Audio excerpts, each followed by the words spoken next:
Good Morning Business, French Tech. Il est 6h46, il se veut un précurseur d'un nouveau modèle pour fabriquer des lunettes, les prescrire.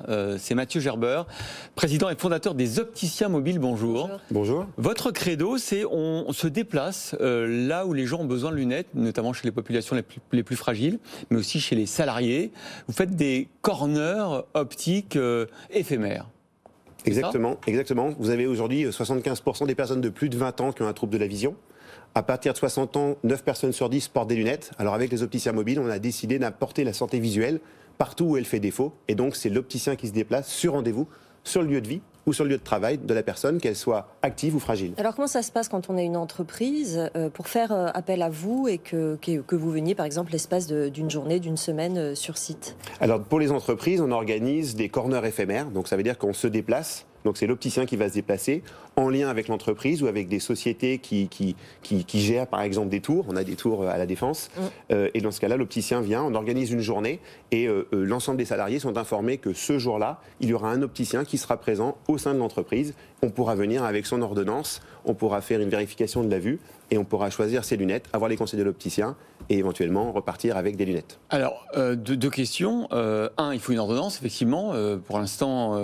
Malheureusement, l'opticien ne peut pas directement faire l'examen de la vue et prescrire des lunettes. Et deux, vous venez de le dire, les lunettes, on repart avec immédiatement ou il faut les commander et vous les livrez ensuite? Non, on ne repart jamais avec ces lunettes puisque les lunettes sont souvent fabriquées, nécessitent toujours un temps de fabrication, puisqu'on ne peut pas venir avec l'ensemble des verres correcteurs pour chaque prescription.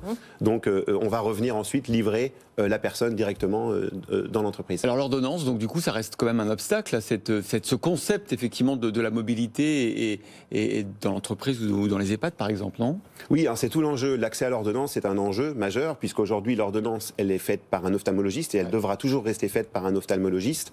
Et l'enjeu, c'est que la réfraction déjà puisse se faire en dehors du magasin, puisque la réfraction, c'est le bilan de la vue complet, ne peut aujourd'hui se faire qu'en magasin d'optique, alors que l'ensemble aujourd'hui des technologies permettent de le faire en mobilité. Vous pourriez le faire vous dans vos corners par exemple? On pourrait le faire dans nos corners, on pourrait le faire. Qu'est-ce qui vous en empêche du coup?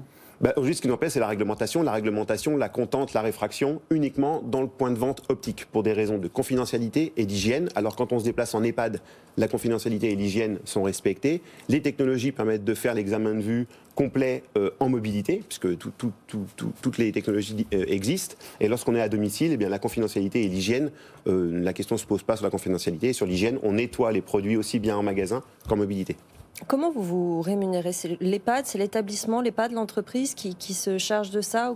Ça coûte combien aussi à la personne que vous diagnostiquez et à laquelle vous fournissez des lunettes? Alors non, l'entreprise ne paye pas les équipements, sauf pour les équipements de sécurité de correction à la vue. Par exemple, lorsqu'on va protéger une personne ou un collaborateur qui est exposé aux risques chimiques ou mécaniques quand on travaille sur un site de production. Oui. Dans ce cas-là, ces lunettes-là sont prises en charge par l'entreprise. Pour les lunettes du quotidien et de la vue, il y a une prise en charge du régime obligatoire, des régimes obligatoires et des complémentaires, ou un reste à charge. Alors il y a 100% santé sans reste à charge, ou sinon il y a des offres. Et le service, le prix, il y a trois composantes dans le prix. Il y a le prix du produit, le prix du service et un forfait déplacement. Et justement, je vois que là, vous annoncez ce matin donc une levée de fonds, 7,5 millions d'euros, notamment avec l'entrée de Amundi dans le capital. Est-ce que justement vous avez des collaborations avec les mutuelles qui vous proposent d'aller dans les grandes entreprises dont tels sont les prestataires, pour justement apporter ce service, peut-être de lunettes avec un zéro reste à charge, le reste étant financé bien évidemment par la mutuelle? Alors, on n'a pas de contrat spécifique avec des mutuelles qui nous permettent d'entrer dans les entreprises. Là, c'est vraiment toutes nos équipes, et c'est l'intérêt de notre levée de fonds, c'est de financer notre développement, poursuivre le développement qu'on a entrepris avec les opticiens mobiles depuis maintenant 5 ans. L'ambition, c'est vraiment de mailler le territoire pour pouvoir avoir un... On recrute massivement, c'est vraiment notre credo, recruter. Vous êtes basé à Lyon, Et le siège est basé à Lyon. Vous allez recruter combien cette année? Là, on a 50 recrutements en cours d'ici l'été. Ah ouais. D'accord, principalement en CDI, mais aussi en franchise.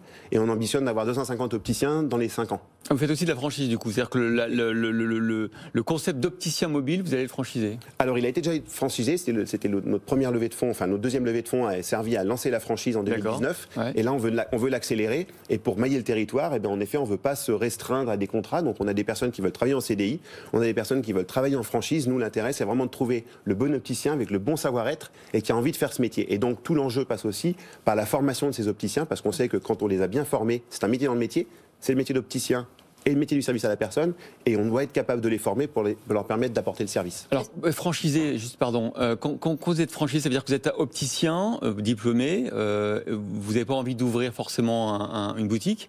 L'alternative aujourd'hui, c'est vous, c'est-à-dire par exemple d'être franchisé opticien mobile et d'exercer son activité en mobilité, c'est ça? Exactement, vous n'ouvrez pas de point de vente.